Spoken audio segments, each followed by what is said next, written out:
Техничка грешка било причината за тоа што интернационалниот детски фестивал Битолино бил изземен од овогодинешната програма за култура. Пари биле предвидени, но системот го исфрлил проектот.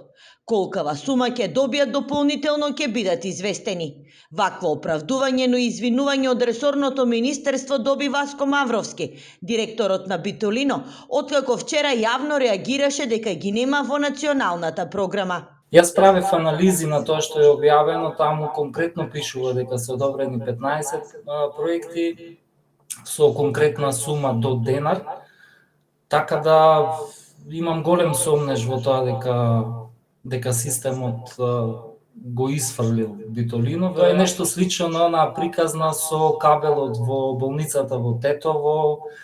Тоа се илјадници други приказни кои што ги слушаме последните 6 години.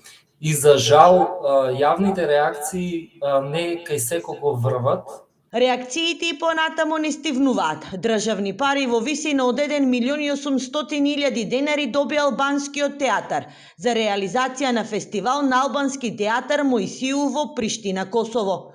Уметниците реагираат дека парите се видно намалени од претходната година. Огромни средства се одобрени на анонимни лица и здруженија, на сметка на реномирани фестивали, манифестации и државни институции, кои добија буџети само за да преживеат.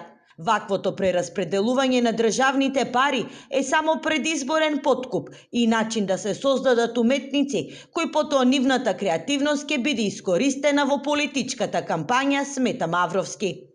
Значи, ова е чисто предизборен пазар со уметниците, но пак ќе потенцирам, не сите кои што добија проекти се занимаваат со уметност.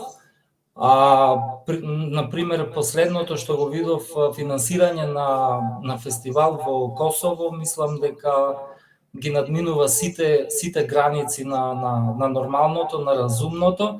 Годинава за Ристо Шишков се одобрени помалку средства од лани. За Чернодрински 4 милиони денари, за Галичка свадба 1 милион, а за фестивалот Кенге Јехо во Струга 1.900.000 денари. Од Министерството за култура потенцираат дека во моментот следи 15 дена период на жалби, па сите незадоволни уметници можат да ги обжалат решенијата.